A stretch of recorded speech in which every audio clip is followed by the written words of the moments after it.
I just wanted to quickly get on here and share that I am having a really hard time ever since I recorded that last video. I'm having a lot of really bad moments just throughout the day. I've had them throughout the whole time I've been fasting, but quite a lot yesterday and the day before. I am already as weak as a kitten from all these years of muscle weakening as a symptom of fibromyalgia. It's just kind of terrible how weak I am. And that's extremely frustrating lots of times in life, being that weak. It certainly does not fit with my personality to act like a weak person and be like, oh, I can't do this. But if you can't do it, you can't do it. And it happens a lot nowadays. But especially now with this particular fast, it's in a sense not like a real fast at all, because my body's never going to get to this point of no calories at all as long as I have this constant trickle of whatever it is that's getting into my stomach from my sinuses. So I can tell y'all from past experience, if you're interested in fasting information, this is not how it always goes. When you have nothing at all going into your stomach, or nothing at all except water, depending on which kind of fast you're doing, that is a different result than what I'm getting this time. But this is quite difficult to go through. I'm getting these incredible waves of just weakness and just the feeling like I'm about to fall over, and like I literally just have to pause and stabilize myself and can't stand up or have to sit down quickly or whatever different ways it can play out. It's really been bad these last couple of days. It had been happening already throughout this fast, but really, really bad the last couple of days. And with that, also a different thing that comes from this stuff going into my stomach constantly is I get a lot of little moments of nausea, sometimes pretty big bad moments, sometimes very minimal and passing quickly, and with my hypergag reflex, sometimes just start gagging and dry heaving kind of thing. So that's pretty nasty to go through. So I just wanted to share just the reality of what's happening that I haven't talked about as much, because especially since it's happened so much these last couple of days, not very happy with the result in that way. I wish this would turn into the way a real fast usually feels, where you have times that you feel better and your body's just working off of ketones, but there's weird, not great stuff happening this time that's not the same as that.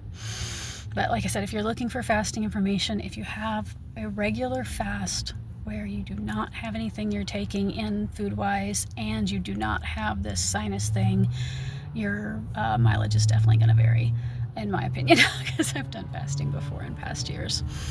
So that's been pretty bad. However, on the good side, I also wanted to reiterate or mention it again that I'm having a really easy time in terms of not being tempted to eat regular food most of the time. And sometimes fasting is like that, and sometimes it's not.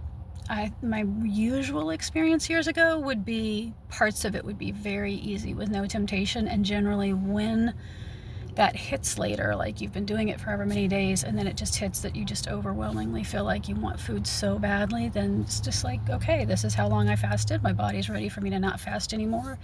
And you start refeeding. Not necessarily in the moment you're feeling that, but maybe the next day you have a plan for how you'll start refeeding. But that's been pretty gross this time. And I had one time after I woke up this morning. Most of them it hasn't gotten into too big of a thing, thank goodness, because I wouldn't want that to happen in front of other people while I'm out trying to deal with going to work during this fast. But happened in bed this morning when I first woke up, that just started just gagging and dry heaving and just feeling like it was the end of the world. I wasn't sure I could get over to the edge of the bed to get into something if I had to throw up. And of course, there's not a lot in my stomach to throw up. Just went on for a few minutes without anything really coming out. It's a pretty nasty feeling, obviously. I'm sure anyone who's ever had any gagging or dry heaving knows that's a disgusting feeling. But like I said, on the good side, not feeling the urge to eat. So I don't know how that works, that my body's not shut down from no food at all, and I'm okay not eating. But one thing I really love in life is cooking. And I hardly ever in recent years get to do any more interesting or fun types of cooking. But I had been literally looking at some cooking videos from carnivore channels while I've been fasting, which is really weird. I'm not saying I recommend that anybody else look at food videos while they're fasting. That's not usually going to be a good plan. But this time I have been able to do that. And there's this idea, we've made them before years ago, and then I got reminded by it by some video that did it. A guy, I think his name's Carnivorous Chef, he did a version of it.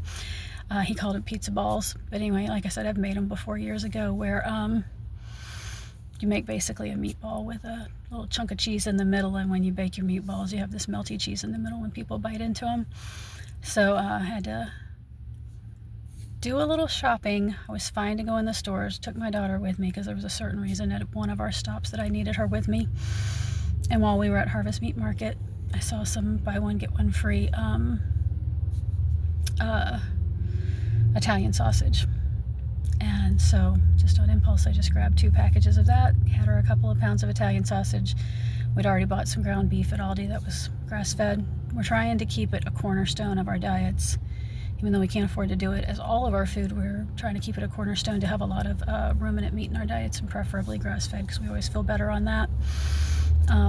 So I was going to mix the ground beef and the Italian sausage and make the meatballs and put the cheese in the middle. So we went back to a different Aldi. We'd already had an Aldi stop, but we were near a different one at that point. We went into the new Aldi and bought some packages of cheese, and we came home, and I just felt like I was playing in the kitchen. I had a lot of fun mixing up the meat and seasoning a little bit of salt for the ground beef that was in it, and then forming all these meatballs with cheese in the middle. And so we ended up, it was 4 pounds of meat nearly, I think. I forgot to really look and make sure if those packages of Italian sausage were a full pound each. They probably weren't, but anyway, I'm sure it was at least 3 pounds of meat, maybe up to 4. We ended up with, I say 34 meatballs, and we packaged them in saran wrap in a way that they had 2 per package. So she's got these pretty well airtight ones that they won't get bad quality in the freezer over the next couple of weeks, and she can get out 2 at a time easily. And like, she cooks herself baked chicken leg quarters that we get super cheap, and she could, in the last 20 or 30 minutes of that, whatever she finds works for the size of meatball, stick a couple of meatballs in there while the chicken's baking and have that with her meals. It was a lot of fun. I really enjoyed it. I love cooking. It's one of the things I miss so much in life when I get diet restrictions, is then I give up recipes and I give up feeding people, and most of our society is kind of suicidal and doesn't like healthy food. So even if what you make is amazing tasting, they're like, oh, you gave up gluten, or oh, you don't like sugar anymore. People just, if you're eating healthier, a lot of people automatically assume what you're making is something they won't like, because they're so addicted to the standard American suicidal cult thing. It's pervasive. It's really pervasive, and it really has a hold on people's minds. So people just don't want foods that are not full of additives. They're very wild about it. Most people.